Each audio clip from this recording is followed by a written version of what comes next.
Above the Bridge Productions presents Ultra Q. Yeah. Wow, that was so seamless. Music matters. Ultra Q. How we doing, guys? Thanks for doing this. Thanks for having us on. Yeah, super pumped. It's been a long time coming. I know. It is really cool. I mean, I was telling you guys before this, but this is technically the last interview in this studio, and it's cool that it's with one of my favorite Bay Area-based bands. I wouldn't want it to be a not Bay Area-based band. So nice. Yeah. Thank you. Yeah, of course. Super excited and honored to have you guys headlining the festival.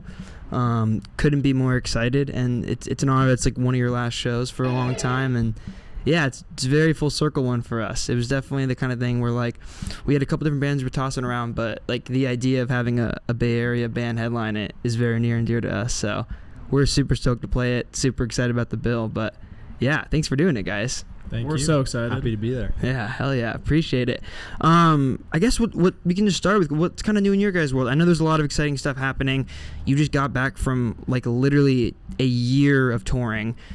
Jacob, I know today's a big day for you because tonight you're opening for like one of your favorite bands ever, but yes. What are kind of like the overwhelming emotions in the group lately? I know you guys just literally got off like a whole year of like running around the country and stuff. Does it feel gratifying to come back to a show like this that I'm sure childhood you would be absolutely geeked about? Yeah, I mean, like you said, the last year was... Did you turn it so you're talking to that little guy right there? Right here? Perfect. Yeah. Thanks, bro. Yeah, like you said, the last year was nonstop touring, which was, it's what we always want to do, but also it's exhausting, and it kind of takes over every aspect of your life, and yeah, so to come back and like we only have 2 more shows. It's this show tonight with Super Drag, who are one of my all-time favorite bands, and then the show with you guys in August, and so I just can't help but be like smiling all day, because I never thought that they would ever play outside of Knoxville. They're from Knoxville. I never thought they'd ever play outside of Knoxville. Where's again. Knoxville? It's in Tennessee. Okay. And they played in Chicago last summer, and so I was like, okay, maybe they're gonna be just like over there. Like, I never thought that they'd play in California, and so like I had tickets right away when they announced the show, and then let alone being able to play with them, like that is also just extremely special. So you already had tickets prior to them asking you? Oh yeah, I bought tickets the day they went on sale. He must have been like the first 5 people. Yeah, that's so cool. I was as soon as that announced, I was like, no fucking way. Yeah. I was like, this is crazy. So if that was your reaction when you saw the tour, what was your reaction when they asked you to open? Yeah, I mean, I was with you guys, right? It was us 3. Yeah, I was with you guys, and we got a text from our booking agent, and they were like, hey, Super Drag asked if you wanted to play their show, and I was like, no. Like, what? The text was so plain. They were just like, hey, it just felt really nonchalant. I was like, hey, Super Drag wants to know if you guys are interested in opening the show. Yeah. It's like, it was emotional. It was extreme. I felt extremely emotional. You know that MJ celebration where he's like midair, just like, yes, that exactly. Was yeah. Wow, yeah. that's so went cool. outside, just yeah. No, it was a really special moment. It was kind of, as we're kind of ending a pretty large chapter of Ultra Q right now. I don't think I could have even imagined a better way to kind of end it, Wow. Yeah, that's so cool, man. It's got to be, I'm curious, when moments like that come for you guys, because, I mean, you've been doing this between the Mount Eddy and the Ultra Q stuff, like, literally 10 plus years at this point. Like, it's not, you guys been around the block at this point. And when cool opportunities like that come, I mean, whether it's, a show like that or just like this tour with Anxious, or any of the other tours you guys were on this year, because you were on the road the whole time, I'm sure that's 1, exhausting, but 2, how do you remain like not jaded in the sense? Do you think opportunities like the one that you got tonight to do things like this where you're like, that's like a childhood type dream? Like, do shows like that keep you reinvigorated and kind of keep you present? Absolutely. I mean, I think it's really hard when you've been playing for as long as we have to not be jaded in some way, like I think because, us taking a break right now isn't necessarily any of our first choice. Sure. But it's just more a matter of it's just necessary for everyone's life. You gotta be a human being. Yeah, you gotta be a human being. And also, like, we're not a band that's at a place to be like doing this as a career for the rest of our lives, like unfortunately. But you know, so like when we get to do stuff like the Anxious tour, like when they asked us to tour, that was also a really, you know, affirming moment, because I mean, they're sick. They're peers of our, you know, they're around the same age as us. They're a very successful band. They're a very good band that we all like respect and we love. And so, and they're also even, you know, I'm sure you're, you know, they're more in the hardcore East Coast hardcore scene, and we're not a hardcore band. So that was a really kind of special moment to be like, oh, we didn't know people like this like fucked with us, and that's really cool. And that's really like, it really meant a lot, and it was one of, if not my favorite tour that we've ever done, which was really, again, really special. So it's been, the way it's kind of ending right now is really special, and it feels really fulfilling. Sure. What about that tour is special? Like, why did it feel the way that it did to you guys? Like, what was kind of your favorite parts about it? I mean, it seemed like, I mean, correct me if I'm wrong, obviously I wasn't there, but like watching you guys, just the way that you were posting about it on the road and stuff, it seemed like you and the guys got along like really, really well, which I've noticed as a fan of Ultra Crew for a couple of years. It seems like you guys become friends with almost everybody you tour with, but we get really lucky almost all the time with who we tour with. But what was special about this tour? Yeah, I mean, like Kevin was saying, we've lucked out a lot where, you know, we toured with Anxious recently, then it was, before that was Bad Nerves, who we love, and then we toured with Waves and Cloud Nothings, Spiritual Cramp, another one that we, you know, we've lucked out where we've toured with a lot of bands who have been playing for a while, and they kind of share a very similar you know, morals and ethics, and, you know, and kind of mindset when it comes to touring, and interesting, like, you know, being friends with people, and just like shared taste, you know, like obviously I was not as into the like hardcore stuff that those guys were showing me, but they were, I was like, hey, can you make me a playlist? And they did, and then I was like, oh my god, this is so cool, and I was having such a good time learning, and just like having them kind of teach me that stuff, and that was really cool, you know, because obviously that's not part of my, you know, background or part of, you know, the music I listened to growing up. But I was like, oh, this is, I love this. And I love seeing a band that's our age, like their iteration of that and their version of that now, especially because they're from a place that they're from the East Coast, you know, so different. Like we talk about, you know, bands like Waves and how, you know, influential they were to us growing up. They had no idea who that was. Interesting. They'd never heard of that band before, where they would talk about, you know, probably these more well, like, you know, staple hardcore bands from the East Coast. But yeah, I was like, I have no idea who this is, and I would listen to it, and I'm like, wow, okay, I'm understanding you, and it's awesome, and I love it. So damn, that's so cool, dude. I mean, I think about that concept a lot. I mean, like just the simple fact that, like, my entire life is music. Like everything I do, like my career, my hobby, like I play music for fun. Like everything in my life is music. Even all my friends are like within music. I'm like almost to a fault, like really ingrained within music. And I think I know maybe like 0.1% of all music that's happening right now, if that, probably way less than that, to be honest. And that to me is the most exciting thing, like, in the world, dude. Like, it's just so infinite and such a wormhole. And I would imagine from the touring perspective, especially like it's just cool, I would imagine, to be on an agency and just like get all these random offers. You're like, I don't know this band, but they're sick. It just kind of gives you this whole wormhole into all these different worlds, and then you explore who they've played with and stuff. And it's kind of like looking at the lineage of all these scenes and the way they grow and stuff. It's so cool to me. I was thinking about this earlier, actually, and it was the first time I had this thought, but it's cool that you just mentioned this, like playing with Anxious. That's a band that is more on the hardcore side of things.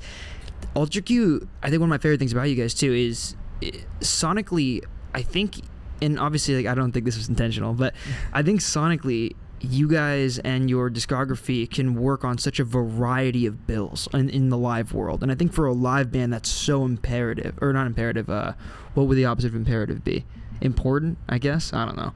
Just like so, I mean, such an advantage, because like most of the stuff on My Guardian Angel, that's like not hardcore facing at all. It's not even, I mean, you could even argue it's less rock facing. It's like in a synth pop world or whatever you want to call the genre.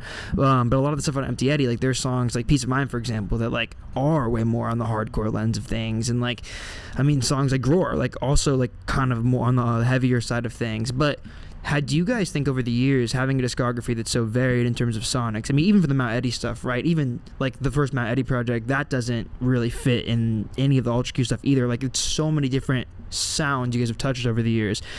Has that been more of a detriment or more of a benefit to you guys? Do you feel like it's helped you fit on a lot of bills and stuff?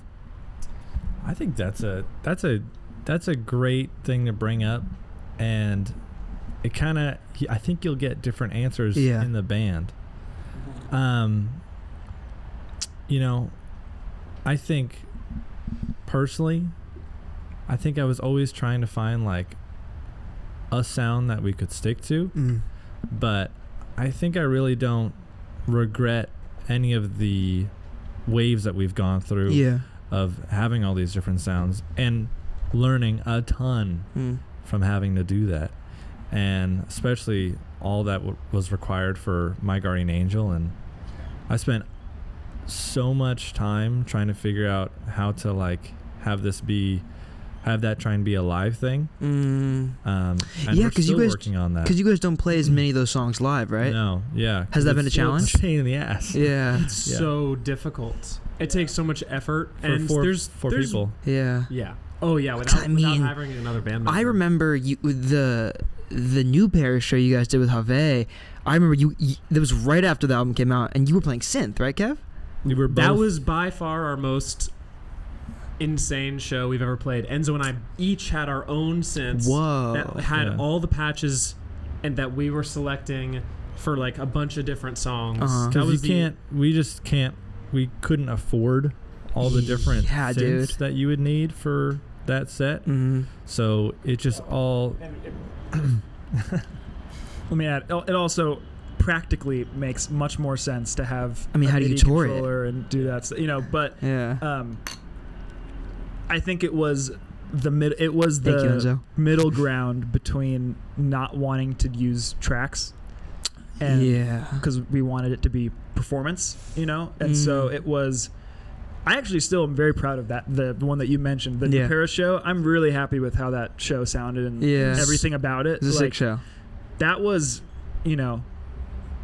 we're gonna try. Just letting you know, for your show in August, we're actually working on trying to do it, and so that's so cool. We're gonna play a lot of that stuff, and hopefully it sounds good. That warms my heart as a massive fan of the album. That's so cool. And just the only thing I'll add, because I think Enzo actually summed it up really well, the only thing I'll add is, yes, I think we'll each kind of give a different answer to that, if like having the different styles that we've gone through and stuff and interests have been a detriment or an advantage. And I think that overall it's been really hard, because I feel like what happens is potential bands that might want to play with us or take us on tour, they'll go and they'll listen. They're like, let me check out this band. And they'll listen to us and they'll go, I don't know if this would fit with us. Interesting. And that's kind of hard to market. It's hard to, I don't regret any of the things that we've done. That's true. But at the same time, though, I think it's definitely made it a little difficult, to like find people to play with. That's super interesting. And correct me if I'm wrong, though, like now that I'm thinking about it, like when you said this, it came to my mind. There's always been elements of that in Ultra Q, though. Like I was thinking about like the first EP, it's permanent. Like the way, also just to give you your flowers, I never told you this, that's like one of my favorite drum beats of all time. Yeah. Well, I gotta give my flowers to Jacob because he programmed that one. So. No way, really? Way. Yeah. Oh, well, I was gonna say like the electronic drums on the track and the way you translate them live. That's a really cool example of you taking like the drum machine or however you program those drums and then taking them to the live context, because you're doing like the same thing pretty much in terms of like what the live equivalent would be. But it's just like, I think it's that hi-hat pattern that really scratches my brain in a cool way. But I guess there's always been elements of that with Ultra Q, right? You guys kind of taking the electronics and bringing them to the live space. Yeah, without it comes with its difficulties. Always, Jacob. I love just trying to figure it out. Jacob is Chris is a whiz, so it's like Jacob is great. He will always downplay himself as a producer, as a writer, as a mixer, as a masterer, and his abilities. And it's always really surprising to see what he comes up with. Yeah. And it's always really fun to see his like phases and how he will just do something in the studio alone, and he'll come to us with like the most amazing ideas. Yeah. It's like, damn, dude, Completely out of left field. Like, yeah. I'm gonna keep repping this one. I hope it comes out one day. But his mixes and his recordings of My Guardian Angel, like demo recordings. I think they're my favorite. Really? Yeah. Do you? And I don't know if I'm supposed to ask this, but do you think are there any of them that you almost like more in the demo form than some of the stuff you came up with at the end? I'm gonna stop there. Yeah. No, but there is. Yeah. I mean, like, I totally could understand that, and I think to your point, some of my favorite Ultra Q tracks come, I think, in moments is the way that I always think about Ultra Q songs. I think my favorite Ultra Q songs, I always have moments. I think structurally and dynamically, a lot of Ultra Q's writing, you guys like transition between section. I mean, I think It's Permanent is a cool example of that, because like the verse and the instrumental within the verse is so distinct from the instrumental in the hook and the rest of the song.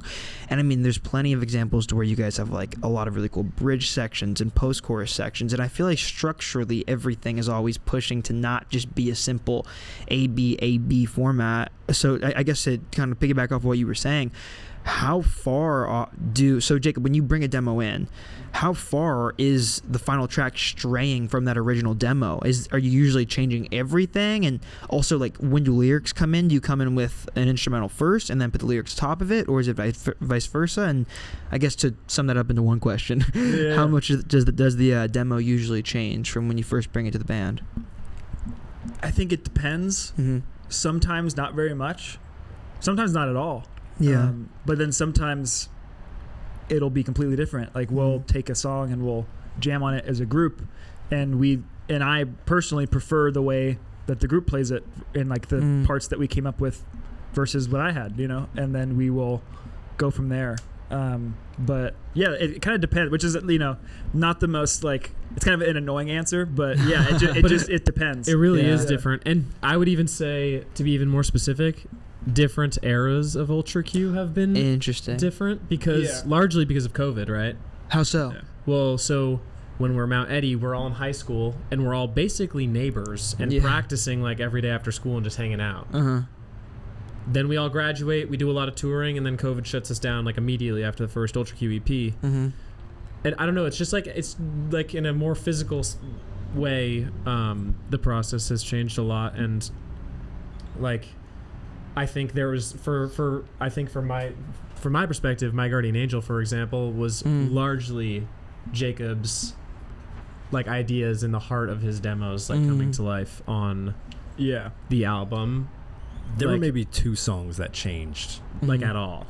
Yeah. You said there's only 2 songs that changed a lot from the demo. Oh, interesting. Like VR Sex was one of those, and then I can't remember the other, but maybe Klepto. Maybe it was just one. Maybe just VR. But I don't know. Yeah. But you know what I mean? Like, it's kind of changed over time. Or like Empty Eddy, Jacob brought a lot of demos to the table, but we were also intentionally hanging out and playing and writing together every day for like an extended period of time. And so that experience was really different in a lot of ways. Where did that conscious decision come from? Did it come from a place where you guys missed that high school Mount Eddy days where you guys were just together jamming? Yeah, I think partially. I think also, to be honest too, I think we all kind of knew that it would be our last record for a while, and so I think we felt like that would be like a good experience to have, Yeah. And it was fun. And it was fun. And we to be honest, hanging out too, every day. Yeah. And it, like, I have a short attention span when it comes to stuff like this, so like, I was just ready, like the music I was into at the time, which I'm still into, I wanted to have that kind of live feel. What were those things? Super Drag. Dude, I was listening because it was the same era. I think I sent you this morning, but I was watching an old interview you did, and I don't know if you saw this. I put in the group chat with this. Yeah, but it was like, I guess for context, I was watching this interview Jacob did like last year, this morning, and they asked him like, it was like, I don't know, the question was like your dream opener or some shit, and then you pretty much were just like Super Drag, and so it's crazy to think about the fact that you're opening for them tonight. Anyway, keep going. I cut you off. I'm sorry. Oh no, it's all good. Yeah. I mean, at the time it was, Yeah, it was really Superdrag was a huge one for me. Teenage Fan Club, huge at the time. My Vitriol is like one of my all-time favorites. The Replacements always. The Replacements. And yeah, I think the thing we felt in common with that was they felt live, and so we recorded you know, the tracks to that we recorded live, and then I sang over afterwards. Yeah, I have a question about that. Remind me, because I want to go back into something you were saying after this. But I was thinking about this earlier, or I think yesterday I was thinking about this when I was thinking about questions. When you say that you wanted everything to feel live, was there a moment when you knew that Ultra Q was a live band? Because it's strange to kind of like enter the world and try to define yourself off rip, because you don't know, like, are you going to be playing a bunch of shows, like, are you going to have a record that goes crazy right off rip? But I mean, you guys have been doing this so long, and I mean, growing up in the East Bay, playing Gilman the way that you guys were, I would imagine like being a live band was always on the horizon for you. But do you know when you knew that, I guess originally Mount Eddy and then Ultra Q was a live band, like opposed to like just work on the records more? Like, when did you know that was the thing? I think it was always a lot, you know, because the band started with me, Chris, and then Enzo, just like playing in the after school, you know, music program at our school, and so I think we always kind of, the goal was to play live. That was always the goal, and then you know, it just so happened that was always kind of the strongest part of our band was our live show, and so. Well, not to mention, like, because I joined the band about a year after they started playing shows together for late. Real. I know, like 9 years ago. Super late. No, but you're new to the band. Exactly. I will forever be the noob in the band. but they were playing. I was attending all their live shows as Enzo's friend from middle school. They played 20 shows in their first year, and made the first Mount Eddy album after I joined. So like, I think what's funny about your question is it's almost like it sounds kind of funny because it's like this band even before I was in it. Yeah, like it was actually really mostly only a live band. To you, it was even a live band before you joined it, because I was in the crowd. Yeah. That's so interesting. There's a great photo of Kevin at a Halloween show we played, and he's like, he was having the time of his life, and I was like, that's our bass and I'm like a 15 there. or 16-year-old. Wow, that's so cool. I want to go. I really want to go back into that period that you were talking about, like when COVID kind of shut you guys down. But I'm interested to hear more about that era as well. When you guys were just a 3-piece originally, how did you kind of see your contemporaries and like the East Bay music scene that you were within? Because obviously, like I think I became a fan like right after Mount Eddy ended, and you guys were going into Ultra Q. I believe that was when I first became a fan, but I grew up like watching Small Crush and Carpool and a lot of those guys play.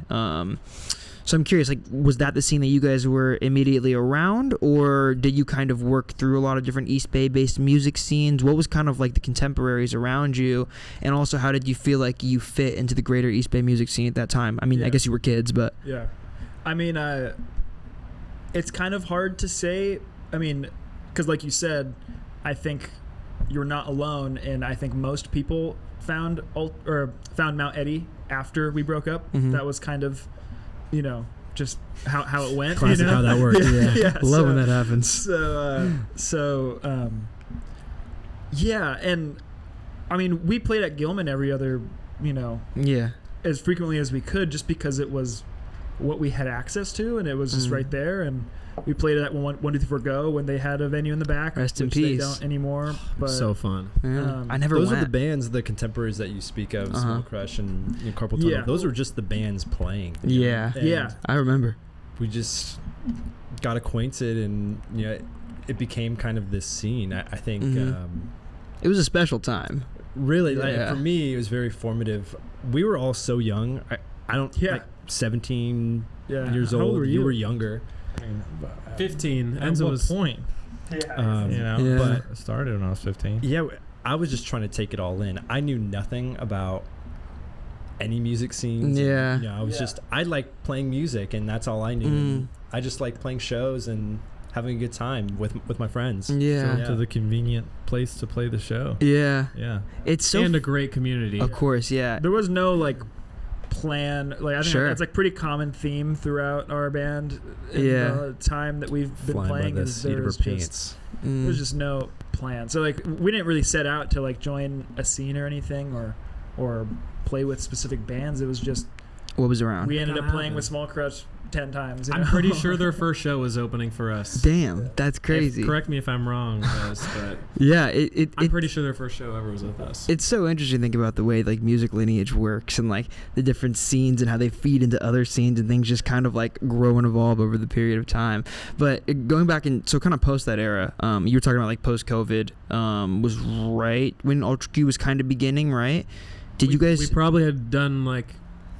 Ultra Q started, Enzo and I graduated high school. We're the younger ones. So it's like, all right, sweet, we graduated high school. Now we can be professional musicians. Quite the tour a lot. Series of unfortunate events in terms of like, we were like, all right, yeah, we're going to get the band back together. We're going to write a record and do all this other stuff. And, So we did 2 really good U.S. tours with Together Pangea and with Bad Sons and Lily. Damn, that's crazy. COVID happened.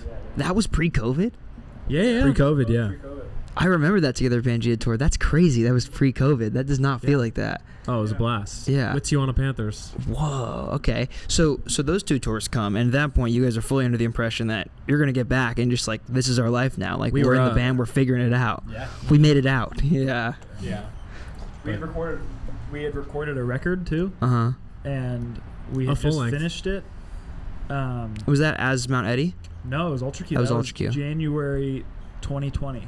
We finished a record, and then we obviously didn't end up using it because of COVID. Yeah. Damn, I can't imagine how difficult that would be because obviously like you can't release music in that time, but your sound is actively changing in that time. So it's like, what are you going to do? Backtrack and release the things that you now don't feel attached to?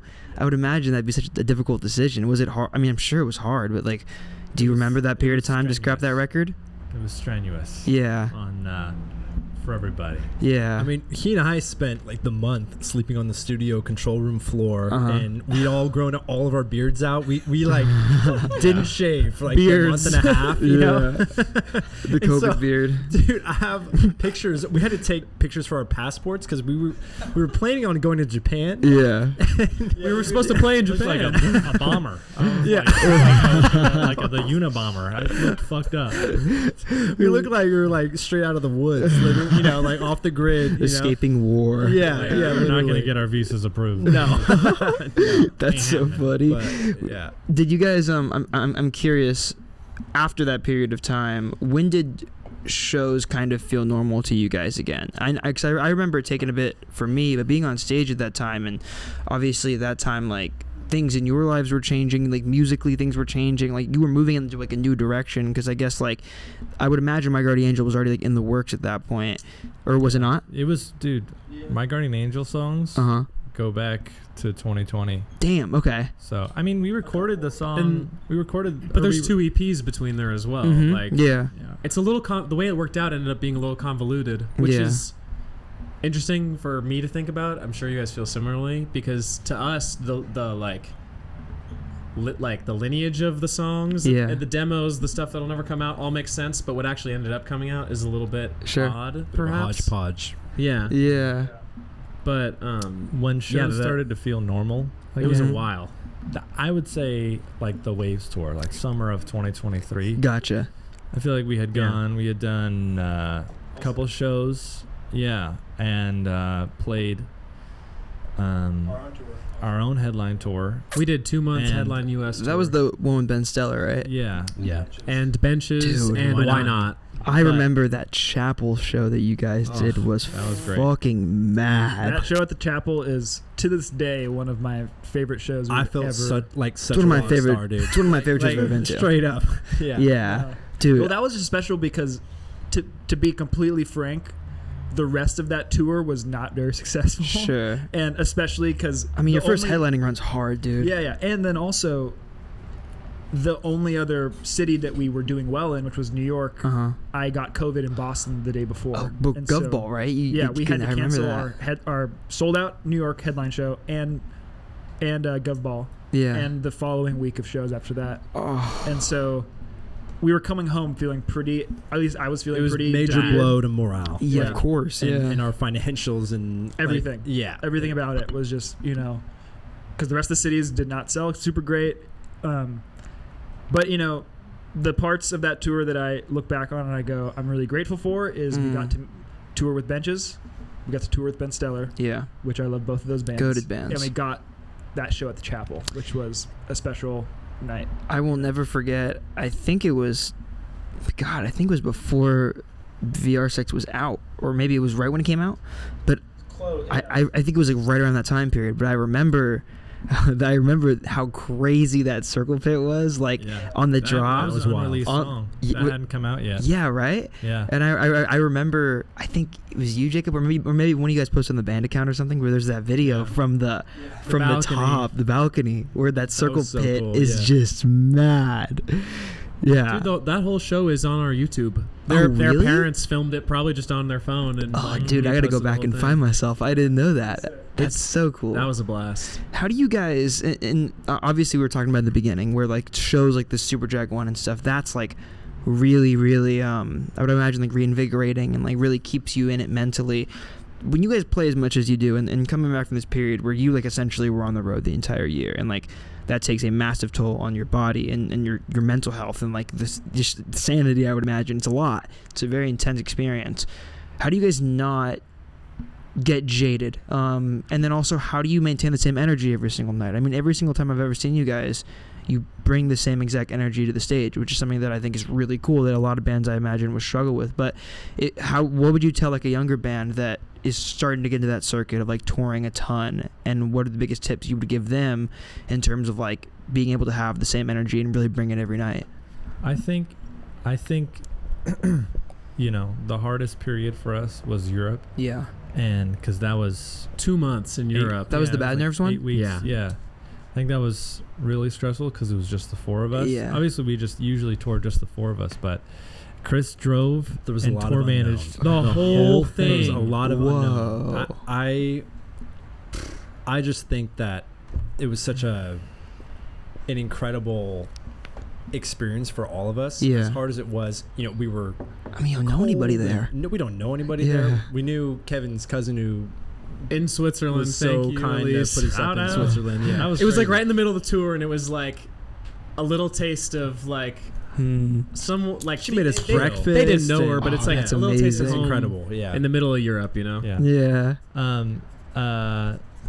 But that was just tough on making sure everyone was doing okay, Yeah. because that was off of the Red Pears tour that we had done previously, and that was 6 weeks, and we Longer. had a week or and a half between the two. But so and that was just Damn. we We toured for Brett. 4 It was months just straight with Brett. 1 week off in the middle. It wasn't even off. So We were just this Brett. last year was Bad Nerves, Anxious, Red Pears, all three of those? And Spiritual Spiritual Cramp Cramp. before that. You want to know something crazy too? Huh. We were debating going back to Europe in January. What is wrong with you guys? For another month. What the So there hell? was the other tour that we were trying to work in Europe, and Yeah. luckily, Thankfully, we have some sense now. thank Yeah. goodness, dude. But what I would say to a newer band Uh-huh. is just try to be as nice as you can to your bandmates and give them space and respect them, And grace and really Be healthy. yeah. try and think about preservation. And I don't know, just that's super important, and making Yeah. some decisions that sometimes maybe don't get you as far career-wise or professionally, but allowing the entity to survive in a healthy way. And I think that's honestly something that Kevin is the leader in this band, of putting out ideas and I don't know, just saying things to everyone that helps all of us get to a place where we're okay, and in sharing such a small space in a strenuous environment for 4 months At a time. Yeah. Yeah. I'll just add too, to the part of your question where it's how do you try not to get jaded? You know, I think it's helpful to like, you know, remind yourself that it's like there's a sense of impermanence with everything. Wow. Yeah. We're like, just because we're playing a lot of shows right now doesn't mean we always will. And trying to take advantage of that. Sure. You know, and remember that, like, you know, like we're playing with you on August 2nd. Right? Yeah. Yeah. For August 2nd. I don't know when. You know, it might be because they're going back to school. Yeah. You know, like. It might be a while, a year, long, you know, who knows when we'll play again. So it's kind of trying to remind yourself that, like, not everyone gets to just do this every single day all the time. And being able to do that is like such a gift to have, you know, just as people who are music fans, you know. Yeah. So that was something that I had to work on, I think, over the last couple of years. And then, like, as soon as that kind of sets in, you're like, okay, I need to take advantage of every. And once you accept that, yeah, right, because it's kind of an acceptance thing. You have to reach the acceptance of, like, oh yeah, so many people who do what we do. We're so passionate about what we do. Just like you, just like all the bands that we have that we're friends with in common, and all the people that we individually know. Like, the people who do music are so passionate about music, and they want to do it all the time. We're living so many people's dream. Yeah. But at the same time, you know, first U.S. tour was 9 years ago. Yeah. And it's a long time. Yeah. That's not a bad thing, but I think that to bring both questions together, it's really important for people to try to be healthy. Yeah. Like, I think that I totally get it. So many bands all sleeping on one living room floor all the time, and doing fast food restaurant rewards on the apps and stuff. Like, that's great, save your money. But also, if you're feeling like crap and you're not sleeping enough, or you're drinking too much, or whatever it may be, like, dude, go get a hotel and, like, eat like a quinoa salad or something, you know. Yeah. Like, and I think that's something that genuinely a lot of people have a really hard time with who do what we do. Yeah. Damn. Yeah. Well, because it's like, it makes a big difference in your longevity. I mean, think about it, bro. Like, it's actually more. I almost feel like it's more natural to be bad at it. I actually think it's kind of unnatural to be good at it. Especially because it costs so much money to be good at it. Yeah, dude. I watched the van tour you guys just did. The whole, I can't remember what they're called. They're really sick though. The bus thing. Yeah. But I saw the part where you were talking about having the apples and the bananas and stuff, and I was like, I can't imagine how difficult it would be, because it's like, if you have 6 hours to get somewhere, and the drive is 5 hours. You're not going to stop and sit down for dinner. You know, like, you have 5 minutes in a drive-through to eat, and that's just the reality of it. But it's like, that's such a lifestyle that's non-conducive to performing every night. It's very paradoxical. I think each group also needs, like, someone who is really will be organized almost without fault. And that's Chris for us. You know, he's the master TM. He's the leader in getting us to where we need to be on time, safely. Yeah. You know, and I think he thinks about a lot. I think just having it's just essential to being a band for a long time to have some of these elements in your band or your team. You know, if you need to bring someone on, but I think if you want to be a band for a while and you want to tour in a healthy way, the people who have these traits intrinsically, is that right? Kind of need to like harness them. Exactly. Gotta have role players. Yeah. And they need to like focus that energy and those skills into a band. Yeah. Or else it's just kind of is a little bit chaotic. Yeah, dude. Yeah. I feel like you have to love it, like, to a ridiculous degree, and you also have to love each other to a ridiculous degree, and you have to be open to being upset and not making a bad decision. You have to be open to being upset and communicating that and being open and, like, not pulling a gel. You do? A what? Not pulling a gel. of gel. Crazy. Don't have an evil band member. Yeah. Oh yeah, I forgot about them. Yeah. Holy shit. Yeah. Crazy. Give that mic back to Jacob. Someone take it away from him. Take it away.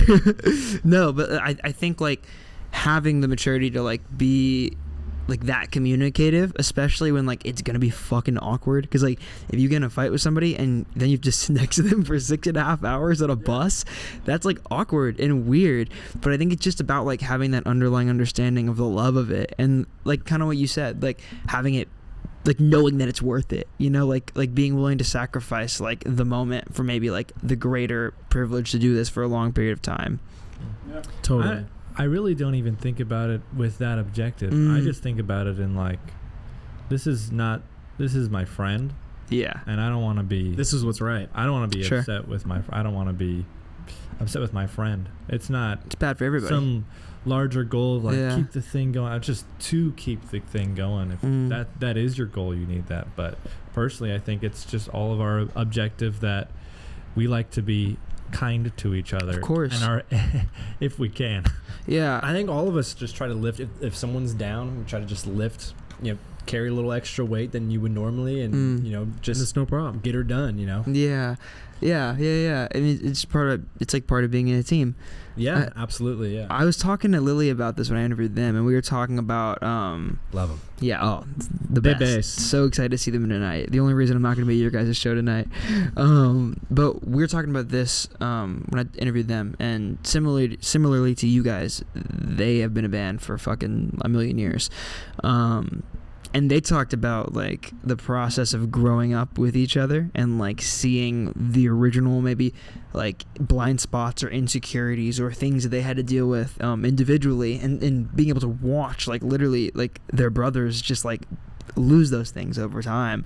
So it made me think of that, and I'd ask you guys, how has your relationship, you think, grown over time? Like, what are the biggest things you've learned about like being in a band and just coexisting in a group of like 4 your best friends like this? Has it all felt natural, or was there growing pains? It was difficult. Definitely growing pains, and I think a lot of it is just learning how to work really closely with people in strenuous environments. Sure. I repeat, that is difficult. It doesn't matter who you are. Yeah. You're going to have a tough time if you are sharing a van and a hotel room and a bed and a stage and all these other closed spaces with the same people for 8 months. Yeah. That's fucking hard. Yeah. Gotta love the smell of farts. For sure. Yeah, dude, I imagine. Yeah, and I don't know, you want to say something, Jacob? Sure. If I may, I really feel like it's fluctuated our relationships over time, because over COVID there was a time where I didn't see these guys other than my brother for probably almost a year Damn. plus. And that's so crazy. Think about the fact that you were 5 minutes away from each other, but you just couldn't see each other. Yeah. Well, they had moved Oh, you were to down. Okay. Well, you know the city of I won't. Yeah. Yeah. But regardless, I think it's always been kind of this journey. We've known each other for I don't even know how long now. I've lost count. But learning everyone's tendencies and trying to bring the best out of everybody and trying to just be unit it's huge. Yeah. Assume everyone has good intentions. Yeah. And if they don't, they probably shouldn't be in your band. Yeah. Yeah. Yeah. I think also, as we've known each other now for a really long time, and our priorities like shift and change and stuff, because our goal is to keep playing, Yeah. And I think our mentality of how to get there has changed a lot. And like, for example, now if our goal is to keep playing, we have to not play for a while. Yeah. But that's all still in service of the goal, which is to keep playing. So whereas we that's used to be so hungry and desperate just to get any tour at all. Yeah. And they weren't coming, and it was like, all right, we'll do our own 2-month headline tour. It's hard. Yeah. Yeah. I think that was also a product of our environment too. Yeah. I think, through team members and management, and I just think that we were really gunning for, we had our sights set high, and I think at our core, we just want to play.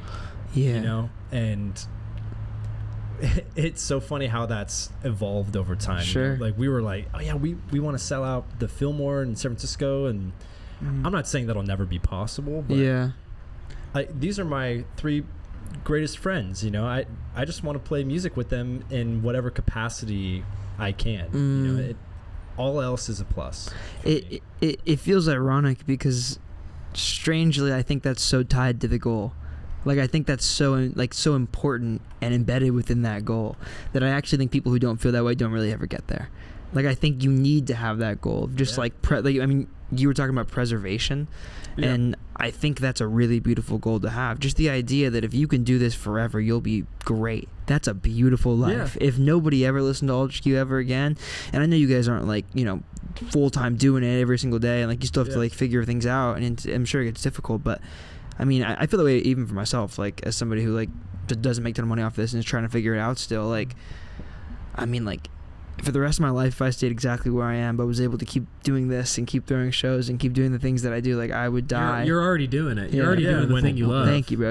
Exactly. Yeah, and those are the people who do end up doing this for a lot longer, because what happens is a lot of young artists or bands, they'll get going, and as soon as there's some type of abrasion and conflict, or it's not working out exactly how you thought, you go, oh, this is a lot harder than I thought. Yeah. And then that's where a lot of bands stop, but then the ones who are going, I just want to play next year, and the year after that, those are the ones who, even if they don't become huge successful artists, it's if you're playing next year, that's a win, Yeah. So. I think when everything gets hard, it boils down, and the only thing you have left is the love.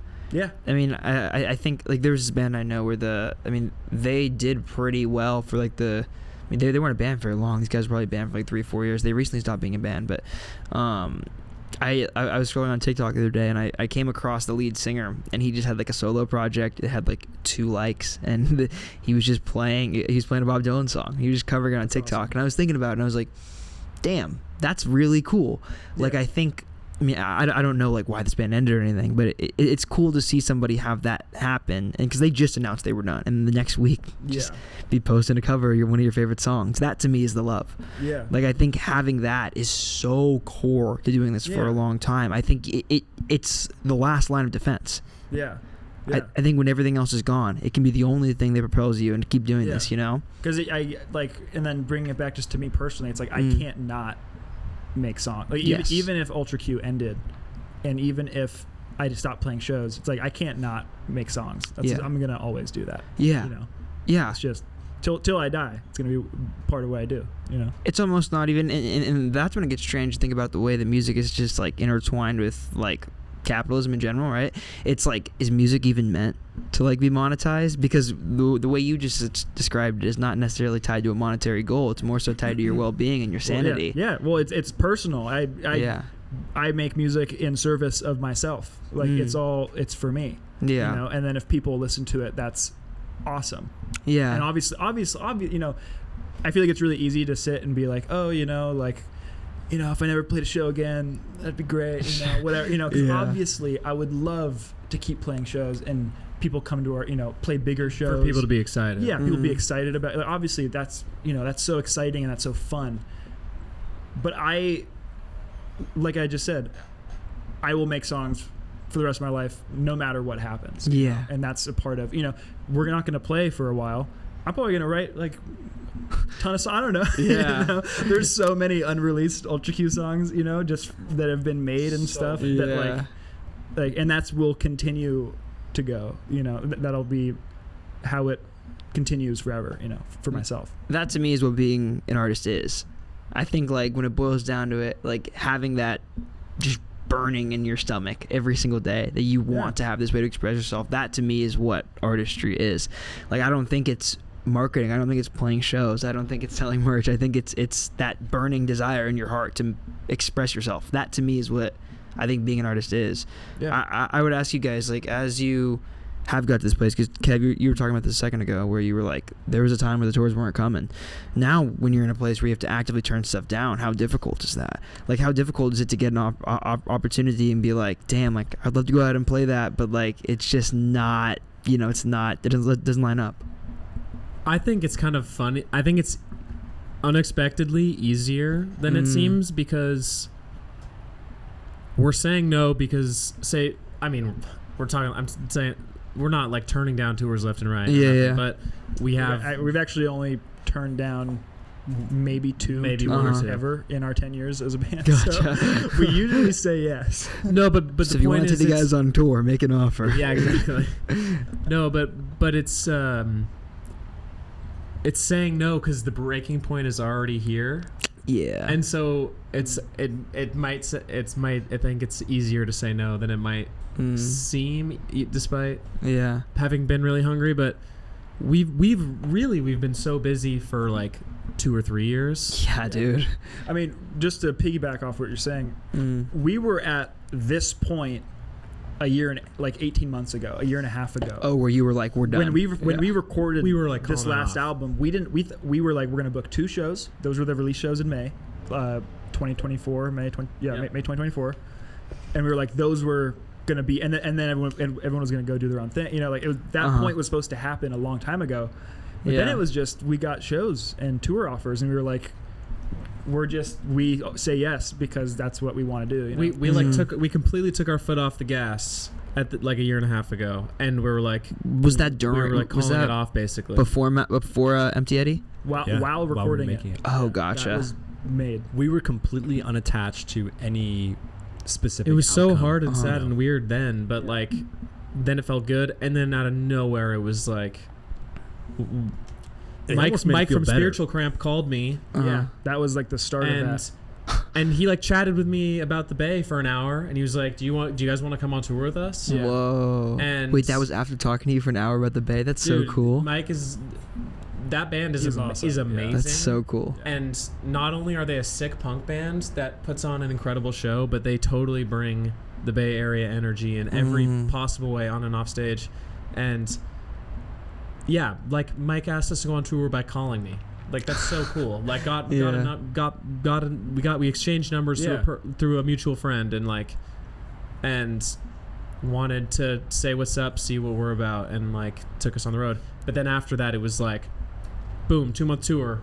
Oh my God, we're starting another 2-month tour 1 week after that, and then it was just messed up. And then it was. It's probably safe. I'm sure your guys' that, girlfriends love that. Oh my God, I was just gonna say they're horrified. Yeah, they're really supportive. It's safe to say that Mike offering us that tour, like. That was the catalyst. That was the reason why we were busy the last year, because interesting. I think that's why we got the Anxious tour. How so? Just I think it showed that a cool current band was into us. Yeah. Which I think, like it or not, like that's kind of a lot of how people get tours these 100%. days. It's just through like friends and just through people being like, oh, you know what, I like what you're doing, and then that shows up, and then other people are like, oh, that's cool. You know, actually, I do know though that the Anxious tour, I think Grady found us from The Story So Far. Yeah, from Will, because he had shared our song too. So. Have you guys toured with them? No. That would be so I would love sick. to. That would be bro, it's like part of the dream, you know. Tour, The dream would be Bay Area tour. You know, dude. No, we were talking about this. The dream would be The Story So Far, Mom Jeans, and then we would get to open. Oh, there's only one problem with that tour. There's 2 510 reps and there's 1 925 rep, baby. Story So Far, repping the 925. Yeah. They went to the high school 10 minutes from my house. No way. I went to well, I probably shouldn't say they went to high school, but they went to high school like literally so close to me. That's awesome. But that would be so sick. It's been really cool getting to connect with Bay Area bands recently. Like we did we'd like played with Just Friends, did a New Year's Gilman show. That's that was so fucking cool. Yeah, and it's kind of full circle because one of our first shows at Gilman with Mount Eddy was with Mom Jeans. Oh, wow. Way back in the day. Like before they were Mom Jeans. Mom Jeans played before they did. Oh, that's crazy. Earlier in the bill. Yeah. And so it was super fun to kind of reconnect with those guys and be like, well, you know, like got to play with Just Friends and like like we played Gilman, I think three, four times last year. I saw you twice at Gilman last year, so at least twice. Yeah. They doubled the legal capacity. It's by five, making it five more now, fire right? safe. Oh, dude, I feel like Gilman's It's the best. I feel like Gilman's making a little bit of a run right now, dude. Oh, yeah. I strongly felt that. Did you see the Show Me the Body show? Yes, that dude. Just happened? Yeah. Didn't they have Military Gun too recently? Oh yeah. Yeah, I think it was Military Gun and Scowl. Yeah. Mexican Slum Rats were there too. Yeah, they played like a month ago, I think. Lots of good shows happening at our hometown spot. It's great to see. I think them increasing the cap is actually so massive because I think it puts it in kind of a different marketplace, I think, because I think there's so many like bands that would love to do Gilman as a tour stop for the history, but they can't afford to do that big of an underplay. Like if you're selling out theaters, you just cannot afford to do a 250 cap underplay. But you can kind of afford to do a 500 cap underplay. That's kind of a whole different thing from a market perspective. It's 500 cap, and on top of that, keep everything. It's an extremely favorable door deal for the artist at Gilman. Yes. Which is, so if you're playing 500, but you're getting paid like you're playing 1,000. Yeah, 100%. You know? So that has made it so that a lot of, if you're selling all those 500 tickets, a lot of bands are now trying to play there because they can, and it's affordable to their tour and their thing that they're doing. For us, though, it's just because we've been playing there forever, you know? Yeah. We didn't play there for 5 years, and we probably played there 15 or 15 times. Played there like once a month there for 10 to 15 a while. times. Yeah. I bet it was that much. I don't even know. But that's so cool. So that was really one of the highlights of last year was just getting to play there a bunch of times again, you know, and it really I mean those shows were amazing. The Mount Eddy one, the Mount Eddy Ultra Q show co-headline one you guys did at Gilman, one of my favorite shows I've ever been to. That's awesome. Yeah, thank you. That was so fun. Oh, it was so fun. I went with my girlfriend. It was so fun. Yeah, we had a blast. That's awesome, dude. It really, I mean, this is like obviously so biased because I'm from the area too, but it really warms my heart to see like a Bay Area band like you guys who's found a lot of success but is still very much a Bay Area band. I know you guys aren't like fully based there at the moment, but I mean the core of it and the ethos of it to me always feels like a Bay Area band. And it's cool to ask this question because I don't get to ask it very often, but I'm curious, like being a band that's from the Bay Area and is on the road all the time, what are other bands around the country's perspective of the Bay Area scene like what are their perspective of the Bay Area like in general? Because I have a guess, but I'm curious to hear what you guys think. It was actually really fun recently when we were on the Anxious tour, because I mentioned that, you know, they're from the East Coast, they're specifically East Coast hardcore, you know, and so like they knew Gilman, they knew like the history around it, you know, of like most people who are into even just any kind of rock music are gonna know, you know, but they were like, oh, like people play there, and I was like, yeah, oh, dude, hell yeah. And then it was like, it's also 500 now. You guys should play there. You guys would crush at Gilman. And so it was. I love that you do that. That's so cool. Yeah, I've been every band I talk to now. It's like, you guys should play Gilman. You guys should. Like that's like I was literally telling them, go play Gilman. Yeah. And I think that they might. I really hope they do. Oh, dude. Because I would just want to go just as like a fan of them and of the venue. I think it would be really cool. But yeah, it seems like the impression of most people is that they know about it and they know some of the history around it, but not necessarily like what the current kind of scene or status is right now, you know? Because I definitely think for a couple years there, Gilman was really insulated to just the people who live in the Bay. 100%. You know, and then, you know, I do think bands from down here in LA and in Orange County were going up and playing, you know, but it definitely wasn't as kind of, you know, I mean, compared to now, like right now especially, a lot of people are playing there again, which is really awesome. Yeah. Can I give a little bit more of a tough answer? Would love it. I mean, you and me have talked about this ad nauseum, so I know that you have a lot of I think that it pains me to see a DIY tour come through the Bay and for the show to not pop off, because I want the hometown to like go crazy for literally anyone who's on tour. Of course. I think that as a metropolitan area, the Bay is a little bit disjunct right now or in general, because I feel like sometimes a bill will be in the wrong city and they don't understand the difference. Could go like ever. crazy if it was somewhere other than the other, or like it is so hard to get all the way out to the west side of San Francisco if you live in the East Bay, especially if you live out the tunnel. Yeah, like, I tell everybody this, bro. So like, it's kind of it's hard to understand the specific geography unless you're from there, and it's so different, dude. Like I had a band recently ask me because they were booking a tour, and they were like, "Should we do Sacramento and the Bay Area, or is that too close?" And the answer is it depends. Yeah, and I didn't know what to tell them. I was like, "Well, where are you doing?" Yeah, it's like a weird question. Yeah. So I wish that every single time it was amazing. I think that sadly sometimes someone will tell me about a tour that they were on that went through the Bay and it was mid, and that makes me sad. But I always defend it. I'm like I'm always like, no, come back. Yeah. Hit me up or hit up this band that you played with because they'll help you book a better show next time. Yeah. Because I think it can be hit or miss, Yeah. especially for bands that from out of town. Yeah. 100%. You can be in the wrong or right venue. Yeah. Too. I think a lot of the times. I think I saw two. Well, I'm gonna name. I forget the name of this one, but I saw this band Slow Fiction from New York opening up for Cloud Nothings, who we toured with Waves. One of the best bands ever. And I'm like bringing my girlfriend out, and I'm like, oh my god, you're gonna love, dude. This is such a good band. Like both these bands are great bands. Yeah. And I go out, and there's like 20 people there maybe, and like the opener, first time in Oakland too, just got their like van broken into before playing. Classic. Like, what do you tell them? Like, what do you tell them? Like, no, like it's bad. It's like, what are you supposed to say when their fucking pedal board is gone? Like, yeah, I'm like, yeah, just don't play this one.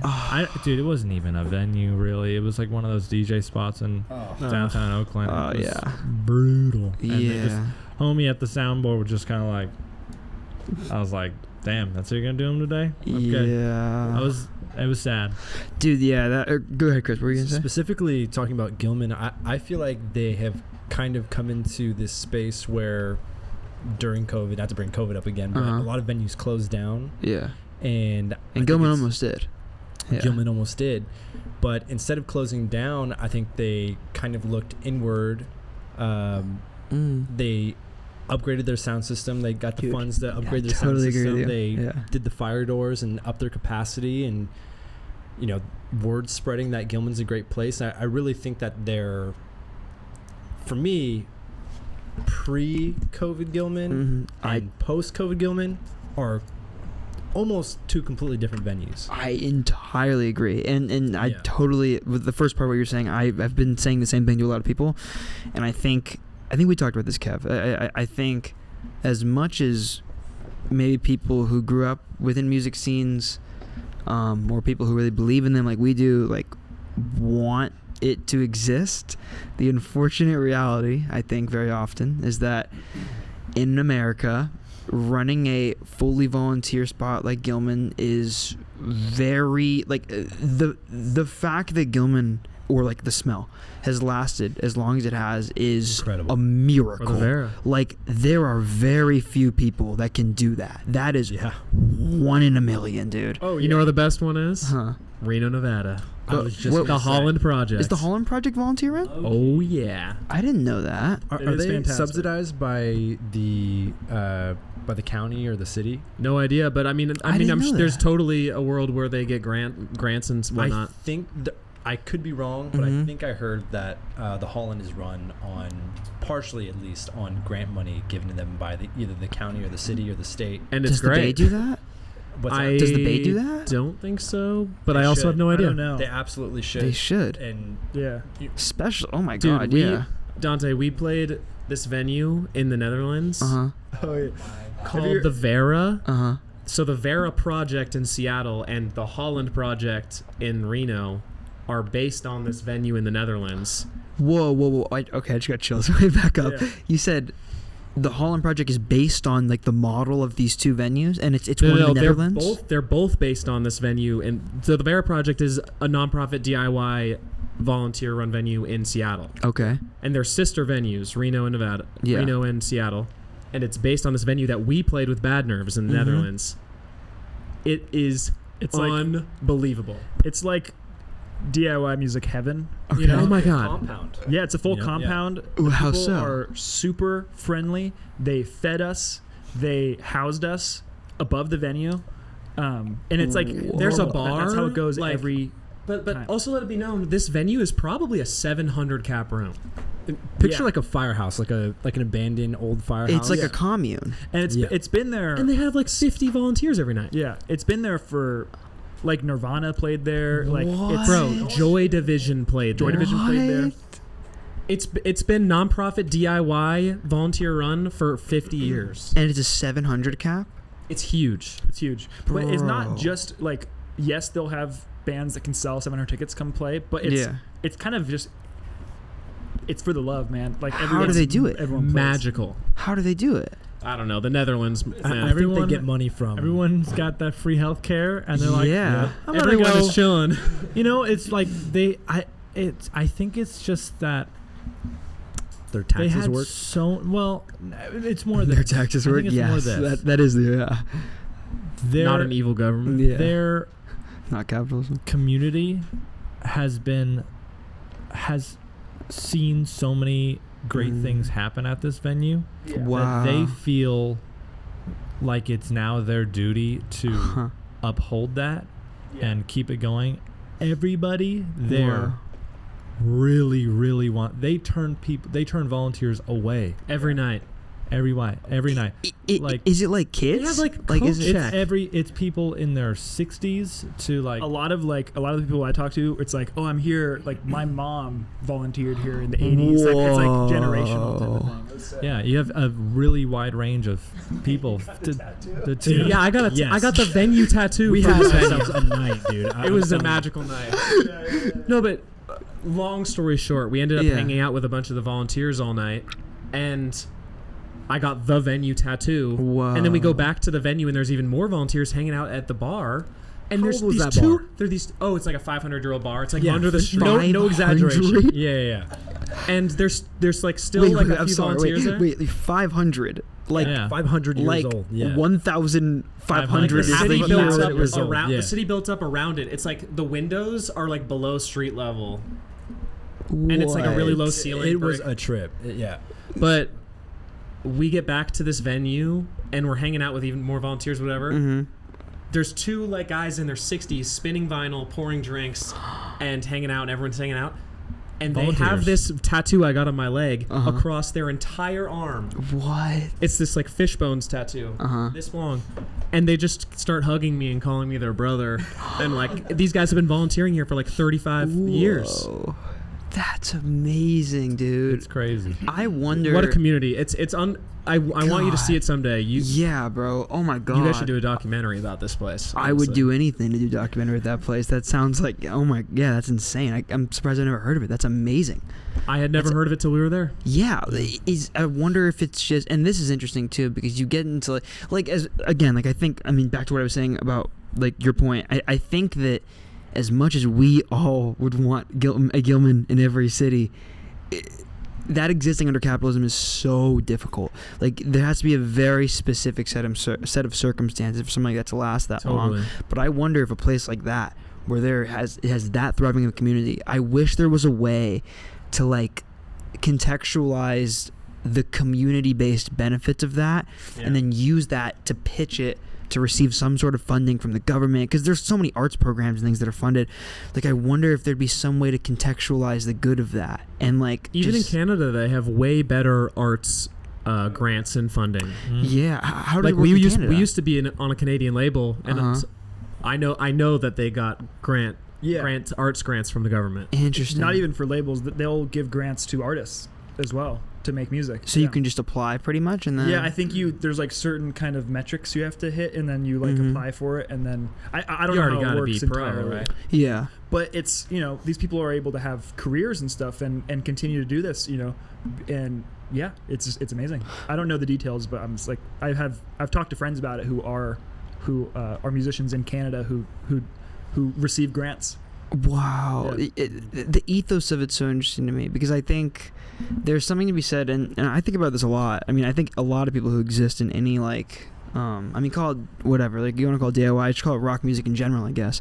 Exist in like a band-based music scene. Think about this a lot. I think that there's a strange ethos that some people maintain.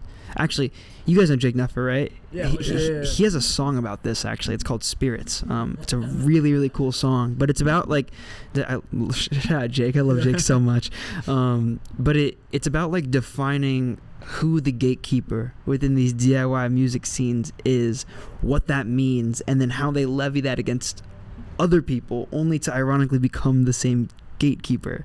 And it's strange because when you talk about a venue like this where it's like you said there's 50 volunteers every single day, I genuinely feel like there is a way to make that happen with the correct ethos and the correct messaging within every community. And I think that begins with shutting nobody out. Like I think that I don't know, I think there's something to be said about like making sure that people feel like they belong in a space where even if it's volunteer ran, right, making everybody feel like they can come volunteer, making everybody feel like they belong, making it feel like an easy thing to get into, not like an intimidating scene to step into. It's like having that open door to everybody and all kinds of people. Well, just to take that concept and bring it back to us personally, like you asked us earlier, like what did it feel like to like kind of be navigating the scenes and stuff and whatever, and like I said before, it didn't feel like there was any scene. Which should be the goal. Yeah, exactly. And it felt like it was just we were accessing what was immediately available and near us, you know. And so the point of entry was so low, you know, like there wasn't any type of barrier to just start, you know, like we just went and we played. You know, there wasn't really a first step before that or a step after that. It was just we went and we played. And people romanticize it, I think, and make it into this bigger thing that it really is. But all it really is like when you look at it, it's just like a group of people from the same place doing the same thing. Yeah. It's like really what a music scene is, right? Yeah. I mean, we started doing these, we've done 2 of them now. We've done these really cool, like, Battle of the Bands in the Bay Area. And they both done really well. Like, better than like any Bay Area shows we've done in like the last 2 years. Sweet. And that whole concept, like obviously the Battle of the Bands concept is not original. Like plenty of people have done this, but we gave all the proceeds to the winning band, so that was cool. It was a cool incentive that allowed like a lot of smaller developing bands come and play it, and then like, you know, maybe not feel bad about playing a local show if the winner gets a lot of money. Yeah. But I did that because I was trying to throw so many shows in the Bay Area, and they just kept not happening. Like, and I was so frustrated by it because, like, Enzo kind of... That's the hometown. Well, yeah, but Enzo, what you were saying, like, really rang true to me, where you're like, this touring band came, I brought my girlfriend, they got bipped in the fucking parking lot, and then they go in and they're miserable the whole time, the sound guy doesn't give a shit. There needs to be infrastructure. And I think that is a really, really important part of every music scene. It seems obvious, right? But I think it honestly wasn't something I had like fully conceptualized until I realized that, like, the Bay Area scene is a bit less, feels a bit more scarce now, I think, and because I think a lot of bands don't want to come through there.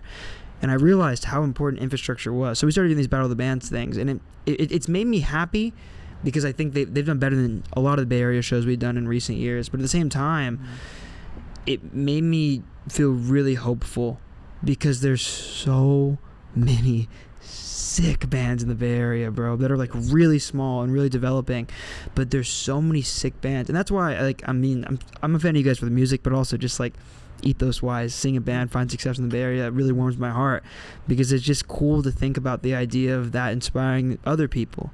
Like, I think that is what a lot of scenes need. They need like a band to kind of like show them that it's possible. And And I just think there's so much talent in the Bay right now. That's not even fully realized yet. But like there's this band Spa that I love. There's this band Lover's Peak that I love. There's this band Dog Water that I love. Fist Fight with Traffic's amazing. There's shout out Aluminum. Yeah. Always Here, Never There. Great song. Great album. I'm trying to think who else is really sick. I think they're San Francisco, I think. Yeah, they're from the city. They're amazing. Yeah. There's this band Bird Control from Sacramento that I love. There's like so many bands right now, bro. Jellyfish Method's really sick. What should I say? Moonwave, of course. I think you said Fist Fight with Traffic already, but we played with them. Yeah. Bro, they ripped that show. You guys played with them. Yeah, they were great. They're sweet. I thought they were awesome. Moonwave's another one. Yeah. Yeah. They're like, those guys are just nuts. They played the last Battle of the Band, and then I just booked them for a show in July. But sick. They're amazing. Yeah, God. But anyway, yeah, there's so many bands in the Bay Area. I feel like if there was, I'm just waiting for there to be more infrastructure, and hopefully, like, I think it.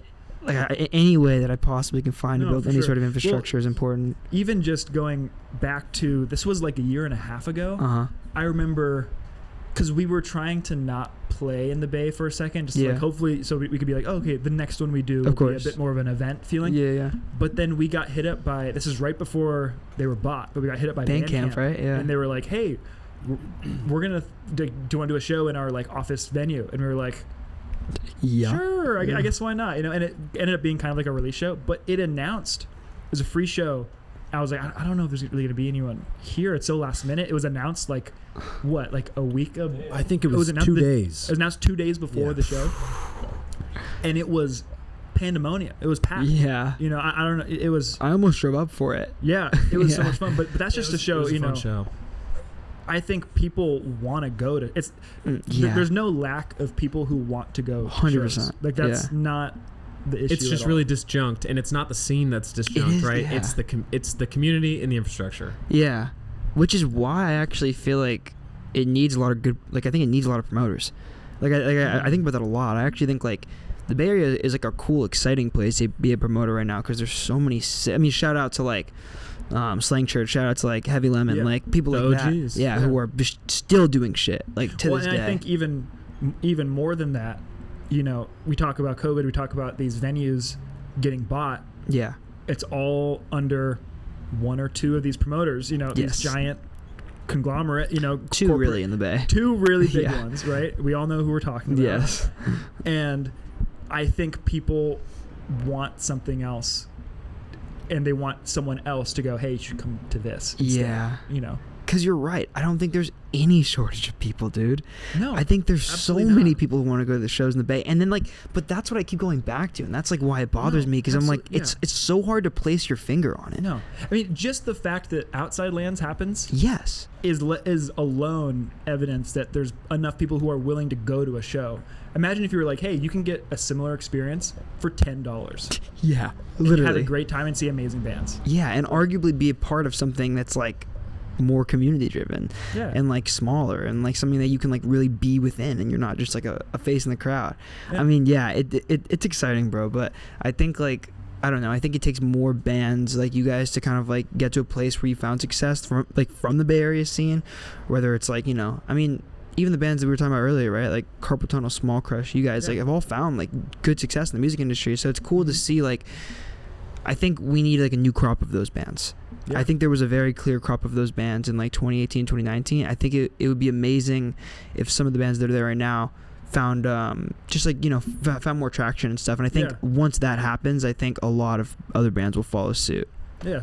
I wonder if not many Bay Area bands, and I'm sure if this is the case, then it's worldwide. But I wonder if there's less of a example for the bands that have been playing for 2 years who are really good and crushing it, like who maybe in the past would have already gotten out on a West Coast DIY tour, but maybe haven't yet. You know what I think it is? I think during COVID, you had a couple key spots that closed down. Honey Hive. Like, exactly. Yeah. That's what I was just about to Shout out up. Danny. Yeah. The fact that Shout out Honey Danny. Hive But Neck of the down, Woods is kind of like the new Honey Hive, I feel like a little bit. Yeah. It's tough. I can't remember the name of it, but I think one of the most impressive, like, almost communes right now is Oakland Secret? Huh? Oakland Secret? No, not Oakland Secret. They do this thing called like East Bay Bazaar right now. I forget who it is, but they're doing like Safari Camp. Oh yeah. Safari Camp. I went to a Safari Camp like thing. It's kind of insane. It's kind of like, wow, this is like actually hella nice. Yeah, Safari Camp is really cool. Safari Camp is incredible. The way that they do like jazz shows and the way that they're like putting like people of color first for that community is great. Yeah. And like I think it's like I was honestly kind of blown away by Safari Camp's ability that it's just a warehouse in Oakland and artists. I don't know how it works exactly, but it just kind of seems like you pay your section of the rent essentially to have like a space in this warehouse, and like the whole thing is amazing. It's really hold, like I don't know, dinners. It's sick. It's really sick. They hold like jazz shows, they hold like markets, and all of them are like badass. To hear you say that about them is really cool. Sick. Because I think a lot of artists from the Bay that have like moved or like found success or whatever, I think a lot of them feel that way about Safari Camp. I was talking to a friend of mine who's a rapper in the Bay Area who did like a pop-up show with Safari Camp, and it was cool because he's definitely like a very, very big underplay for him, but it's like he really believes in like the concept of it and how cool it is. It's also that's just East Bay shit. I just love how cool it is. It's great. I hope they sustain or grow and like keep the mission there, because I think for how good it is right now, that's a fickle flame to like either expand or you have people. You will always have people come and hear about it, and when it becomes too much, it ruins it. When you drive or you get like the wrong crowd, you start to get the wrong people in there who don't appreciate it for I don't know. I don't know. It's just obviously people ruin shit all the time. Yeah. So I mean, I think I agree with you. I think whether it's Safari Camp or whether it's Gilman or Oakland Secret or whatever, whether it's in the Bay Area or not, I think what you just said rings true. The fickle flame. I think like you need to be able to keep doing it for the sake of the love. Like you need to be able to keep doing it because you love it, and then when the more financial incentives come, have the wherewithal and have the guts, frankly, to like not sell it to a place that's gonna morally bring it somewhere else. I think that's hard. I think there's such a long history of people in the Bay like really sticking to their guns and doing shit like that. And I think it's really cool. I really hope that happens. I'd love to play a Safari Camp thing one day. It would have to be like by candlelight, basically. That's how you think these things are. They're cool though. That's super sick, dude. Yeah, I hope they keep it going. Yeah, 100%. Changing gears a bit, I want to talk about the last record. I want to talk about both records really, but I want to talk about the last record, and sonically we kind of touched on how different it is from My Guardian Angel. Like the two albums sonically are in very different worlds, which is something that I think is really cool. Because like I said, I think it allows Ultra Q to play with a lot of different bands, a lot of different fashions, and kind of like fit a bunch of different molds. It's really exciting from a listening perspective. I was curious though, from a fan base perspective, how did you guys kind of perceive your fans' take on both records in terms of the differences? Like I don't know how much you guys even try to perceive that. I would imagine it can be kind of stressful. But do you think the records were received differently? Yeah. I think, without being too hyper aware of it and too, because it's really hard as an artist not to be aware of it. Of course. But I think there are definitely people who found us during My Guardian Angel, and then I think, and they, love that sound or whatever, and then I think Empty Eddy was definitely people who have known us for a long time. Yeah. We're really happy to hear us making stuff like that again. But I mean, I don't know. People like both. I don't really know. I don't. Jacob kind of just said this, but it is. So like he just said, Empty Eddy is more for the older fans in many ways. But it's so interesting meeting someone who, like, found us during My Guardian Angel, and they're like, "What happened?" And it's like, what's interesting is My Guardian Angel is much more the departure than Empty Eddy is. That's true. That was kind of the weird album in a good way. I am so proud of that, and I'm incredible. so happy with how it turned out. But it is funny and I feel kind of bad in some ways, but that it one's is what it is. departure. I mean, it is what it is. And I think some people will have a preference, but that's just kind of how all things go. How aware are you in the moment of the fact that that record is such a big change? Of course, obviously, you know about the albums, you know they sound very different, but in that moment, is that something you're consciously going for? Like, are you consciously like, I want this to be different than the prior stuff, or was it just kind of the way the sound called you? How, I guess, to put that into a question term, how different did it end up sounding than what you guys were going for in the beginning? And I imagine that Chris, the producer, who's worked on a lot of stuff in that lane, I would imagine there were a lot of ways that he informed that. Yeah, I mean, I think at the time for me it didn't feel like a departure because I had been making stuff like that for a very long time. Yeah. For probably like 3 years I was making demos that sound like that, you know? And then, when we got to Chris, I was like, hey, this is what I made. And so, can you help me make this into like a record? Yeah. And I mean, I don't think it felt like a huge departure at the time, like I think the hardest thing was, splicing, like using Splice and Ableton and the what's the Simpler is the name of the sample plugin where you like, that's how I made the beat for I Watch Them Go and stuff, like, so like breakbeat. Yeah, it is breakbeat. Yeah. It's like, that was fun, but I wasn't aware though that it was like feeling super different, because I think in a way that was always where it was headed from the first EP, like, so you listen to songs like What Do You Call It? Yeah. And Wild and stuff, and like I think I wanted to do something like that, but I just didn't know how, and eventually I just taught myself how to do it, Yeah, I mean, really, like, I suppose I'm framing it like it's like a fully electronic record. I mean, it's not. Like, I think, like, I mean, there's songs that have a lot of, like, old Ultra Q tendencies, and then, like Dark Green is, I think, a super underrated song on the project. I love that one. Yeah, it's great. That's awesome. And nice. I feel like that was a crazy spark. Do you know, like I mean, it's not my. We had to fight Jacob physically to put that on the album. Really? Yeah, it wasn't my. He was not happy about that one. We were like, "This is going on the record." Oh, I love it. Thank you, because My Guardian Angel was just like, I mean, dude, there was like legit 40 songs. Jesus Christ. So, yeah, for real. So, I think it was kind of a blend of like pulling what was somewhat cohesive and just like what were the hits of this, the demo's greatest hits compiled and making an album. I think his songwriting is like unmatched for that record. I think we really came together as a unit for Empty Eddy. There is no goal for departure.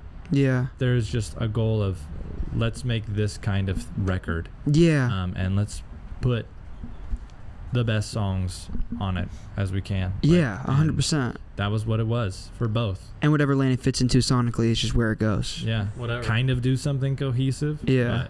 But it's never gonna happen. Let's make this kind. I think we all just like.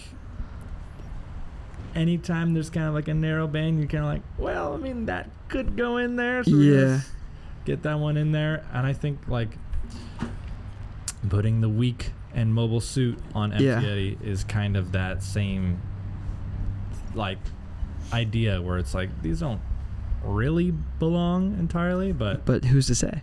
Yeah, exactly. I mean, like, I totally agree with you. I was going to ask about those two songs, and I think I was going to group Peace of Mind in there as well, because very obviously the Weak and Peace of Mind could not be more different sonically. They're like in polar opposite worlds, but they both represent difference on the project. I think in the sense, well, or at least you guys crossing things that you hadn't done before, at least in the sense that on the Weak you're singing, and then on Peace of Mind all three of you sing, right? You have harmonies on it, right? Just me and Jacob. Who's doing the high harmonies? He's hitting the harmonies on the album, I think. Or no, it's Jacob. I think that was you. I sang the harmonies on Some Dice, but that's it, I believe. There was a moment in the audio tree session I remember where I was like, damn, who's singing the high harmonies? Is it not? Oh, it's not. Well, during Audio Tree, I would have been singing the high gotcha. harmonies on everything. Gotcha. Yeah. But anyway, though, I mean, either way, Yeah. like you Yeah. doing the more like vocal fresh stuff like that is that obviously a new That sound. was really funny because Sorry, go ahead. I was just something I wanted to do. I had a bug going on. Yeah, that was the bug zapper. We got one. That was just something that I wanted to do, like put on the record, because we had a song we were performing live where I would yell, but that not going to come out. And he's talking about a that song from 2019. high school. He's talking about a song from a really long time ago. Kayla brought this up to me. Yeah. Shout out to Gummy Kayla. Burn. Really? If you know Kayla, yeah, go. Oh, yeah. OG. Yeah, go. But that was just something I wanted on Empty Eddy, just because like I wanted to give. Honestly, that was kind of for the fans. Yeah. Let the dog out the cage. Yeah, and that was really hard for me to record. Yeah. It was just me and I think it sounded good, but me and Jacob were, after we finished the record instrumentally, we were just working on like vocals and lyrics for a week. After those two have left and the producer had left, we were just recording the vocals, and it was funny that day that we did that, because I was like just trying different voices, and you were just like, no. It was like when you're scrolling through like every snare on FL. It's like. You were so unsure about it, but I was like, this is it. You got to do that. Yeah. So How did you find out like you could sing like that? Like did you he just could always do that. I mean, I heard the intro voice. He had been practicing vocal fry and like trying to get the screamo voice nailed for years. We would carpool to work together, and he'd be practicing like the entire carpool drive. Bless the people around me who are hearing like, because what's the sound you start with? Like, and then but I one thought up above like, that is like, it's just trying to. That is a hard way to sing. Yeah, dude. And I don't really I'm not a master of it in any sense. It's difficult. And like also to like put a note behind that, I can't do that at all. That's like difficult, lemon difficult. I've always thought about the folks that do that for an entire career. Like, how do you not and now I figured out how to not hurt my voice. Yeah. And I mean, to be fair, I'm only singing like a verse. I'm not doing like a whole set. But even previously when I hadn't figured out how to do it, just that amount, like a song or a verse would I'd lose my voice. My voice would be gone. And now you just find a way where you're not forcing that like vocal distortion to come through because you're like painting something. You're just like, well, it's just correct like me that. if I'm wrong. The first time you recorded Peace of Mind, it was a fluke, wasn't it? It kind of. Well, yeah. Like I said, like not I was fluke, just trying different things, and Jacob was like that one, and then I didn't know how to do that without hurting my voice. So it took 2 days to record. Interesting. Peace of Mind. That one little part. Yeah, I would do like. I also had recorded the choruses. But you can't. It's like in there, but just barely. Yeah. So you can't hear it. So. But now he does all this live, and it's like. That was also one of the coolest parts of the tricky. set. Sick. Yeah, that was like, my voice is dead after singing one chorus. Yeah. Doing a couple takes, and you're just like, I'm good, but yeah. And this whole record for you, there's a lot of moments where I feel like you're like very vulnerable, putting yourself out there. Obviously the week, and then also on Peace of Mind, just like doing that, two very different things. And I would imagine they're both hard in different ways. I saw you. It was at Gilman when you guys did the Mount Eddy Ultra Q show, and you performed that song. I was curious, how nerve-wracking was it for you to get to a place where you were like a front man, and well, not a front man, but being the main vocalist on that track?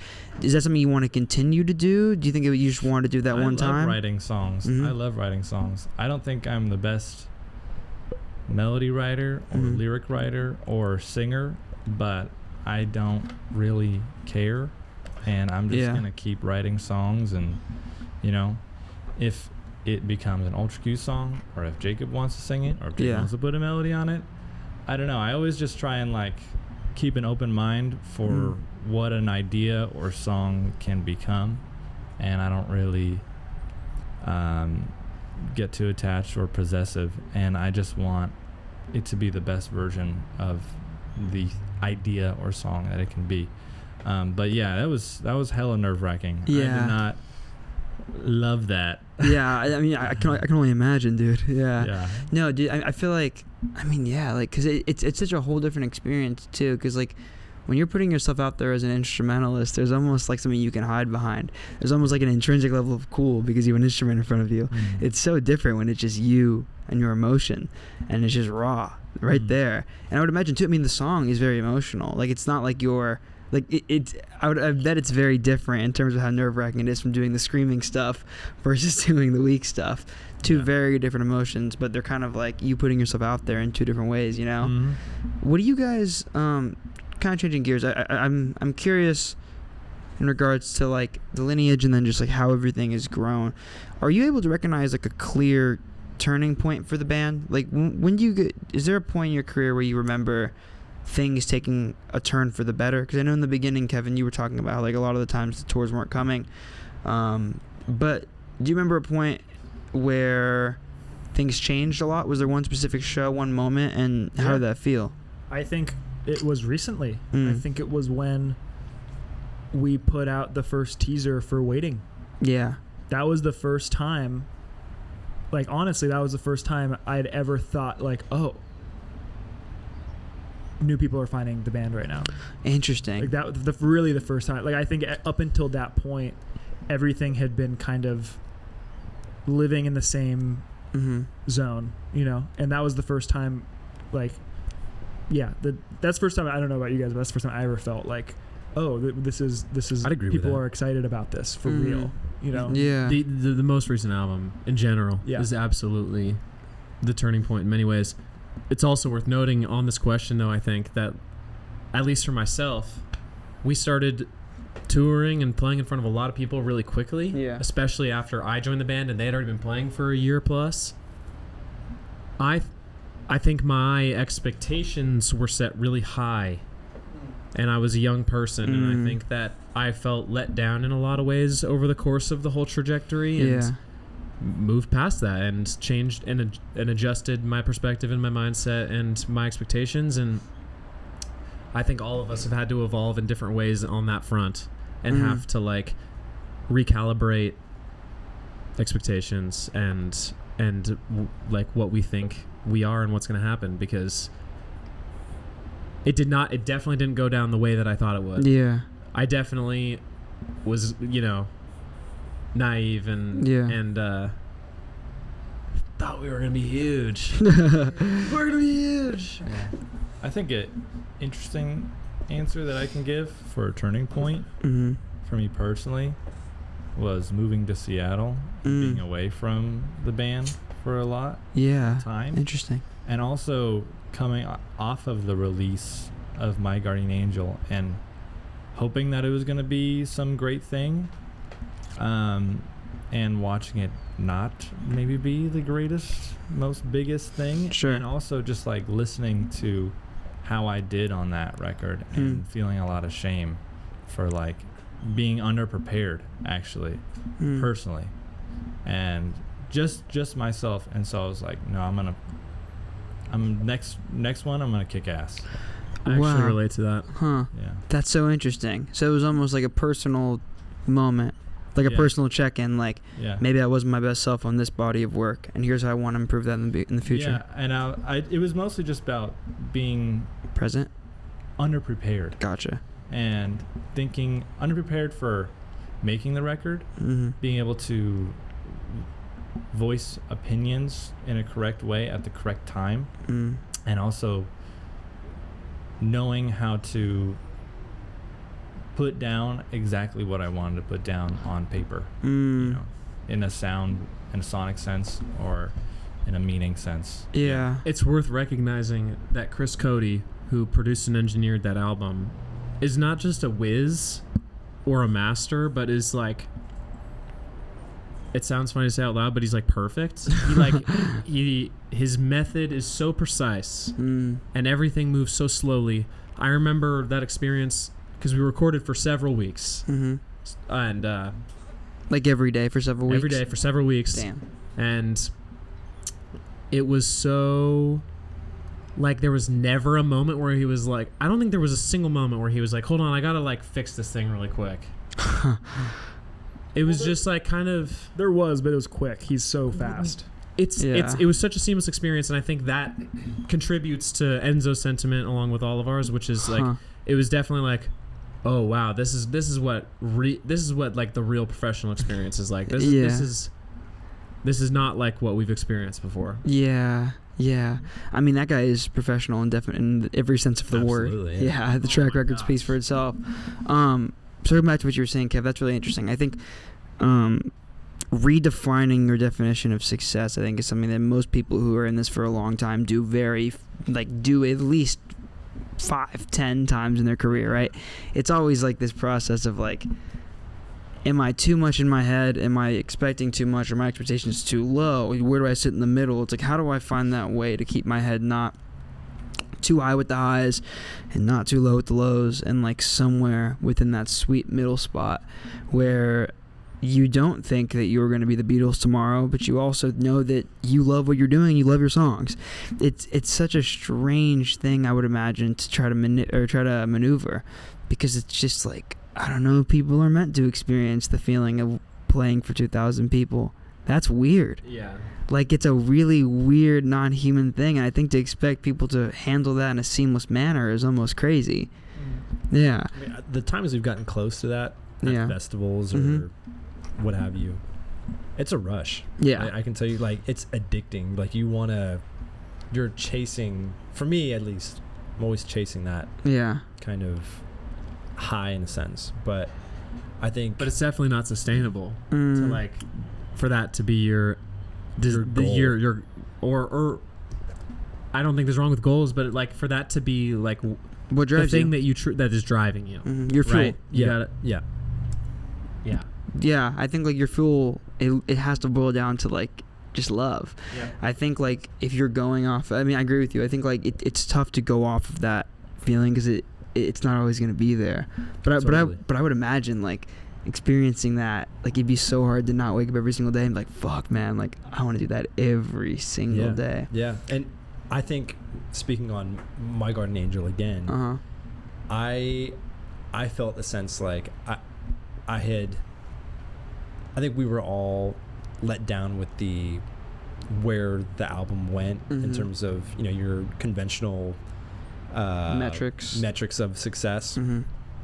But yeah, it was really after that I kind of did a little bit of soul searching. I spent a lot of time at home wondering why I wasn't out on the road, and I was really frustrated, you know, with myself and with the music and our team and the whole thing. But just having gone through that, and like Jacob said earlier about Empty Eddy, how we just kind of went into that whole record with zero literally expectations on the ground.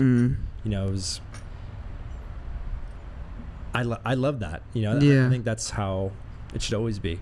What do you think that period of time where you were like down for a lot of ways, what do you think came from it? Like, what do you think are the biggest lessons that came from that period where you were kind of trying to do some of that soul searching and figuring out like, what is success? Why is it not there? Like, what does it mean? What do you think are the biggest lessons that came out of that period? I don't think I had all those answers like in the moment. It definitely came after some time. I probably, because we were on a roll after Empty Eddy, we were just touring. But I think looking back on you know, the last few years, I think the greatest lessons are exactly what we were talking about earlier. You know, this is what's most important. You got to let go of the material in order to be satisfied. Yeah. Wow. If you're you know, you can only be let down if your expectations are extraordinarily high. You know, I think I like to set high expectations for myself a lot, and I also find myself getting disappointed a lot, and I have to kind of manage my expectations in a way where to preserve my happiness, you know, and my how content I am with my own life, you know. I think it's also about it's about taking a stand on what it is to you. Yeah. I think it's about like really, really standing on like what is it that you give a fuck about.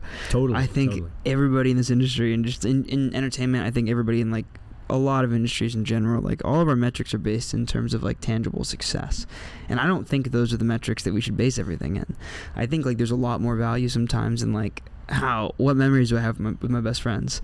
There's a lot more, I think, tangible value in like how long did I get to do this? What did I put into the world? Did people take things from my art? I think those are a better place for our metrics to be than Spotify streams or records sold. Well, there's nothing really tangible about anything that we're doing. Yeah. Like if I work really hard for years working on, you know, coming up with 80 songs, whatever, and we pick 10 of them, we record those 10, it comes out, you know, it's like I spent years of my life working on this, and then it doesn't, you know, reach this metric that I set for myself, that it's not whatever. Like, was that time a failure? Was that time, like, did I fail?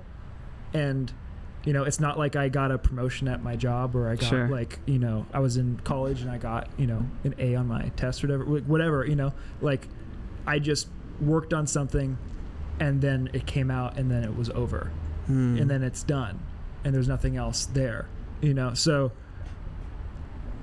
for me personally, that has become kind of all that I care about, you know. So, like the guiding light of like having it.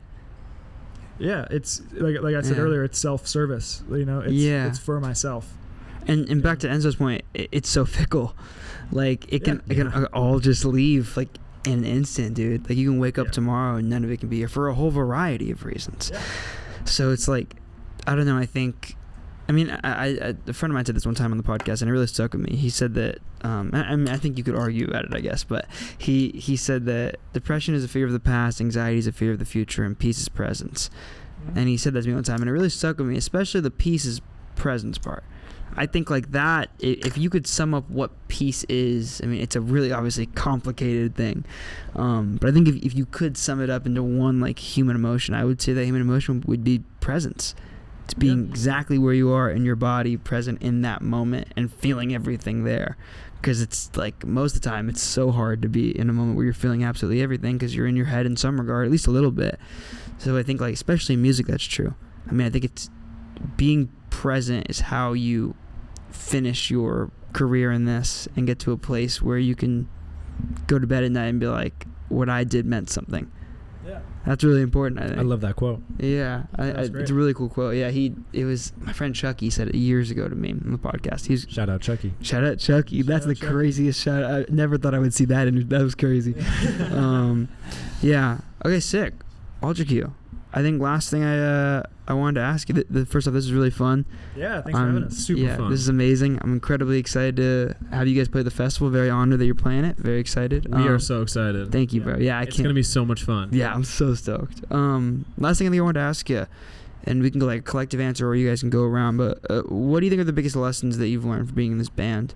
Whether that can be musical, it can be not musical. What do you think when it's all said and done one day? What are the biggest things you'll think so far you've learned? I think just learning how to live with and work well with others. I think that's so hard to be able to get to this level of navigating that and understanding that, as well as learning how to deal with your losses in as constructive of a way as you can. And you know, having a loss and then instead of hunkering down and disabling yourself, going out in the world and doing the things you want to do and getting inspired by doing that, and then coming back around and putting your best foot forward. So not the result. Yeah. Not the result. Basing it in the journey. Yeah. That's sick. I would just say, like, yeah, I've learned how to, make this sustainable within myself, and how to, I feel like it's less that I learned how to do something as more of I discovered why I'm doing something and why I want to do this for the rest of my life, and that it will be something that I will be doing for the rest of my life. Yeah. Kind of no matter what happens. Yeah. So. That's sick. Yeah. Big one, sorry. No, and it's great, and I love it, and frankly, I think about it all the time. Right? Yeah. But this has been like what the four of us have put the majority of our efforts as individuals and as a group into for a decade. And I think that kind of just like piggybacking off our conversation earlier and what they both just said, I think a really overarching experience-based lesson is that like we put in so much and the reality and expectations have changed dramatically over time, and that's not sad at all. That's a good thing. It has been so amazing, and getting to experience what we have is so rare and unlikely and unusual, and so few people get to experience, and I feel really lucky to have gotten to get to do it with these guys and share beds every night and be miserable and share a stage and play super fun music all the time. And I think that like I said, I think like despite the expectations and our realities changing from what our desires are, it's still been like the best experience of my life, and it's been so much fun and such an incredible thing. Yeah. I agree. But for me, talking about presence, being present, the other day I have all these videos from our Europe tour, kind of that we took on our camcorder, and I was, going through them, and that's it. I was just laughing, that like there was so many funny things that happened that we captured, and a lot of the time we were kind of miserable, we were tired, we, it was cold, and there was no heater in the back of that van that we so I lost a lot of money. Lost a lot of money. And we didn't have, it wasn't always the greatest what time. Else? But man, like it was so much fun. Like looking back and all the funny things that happened.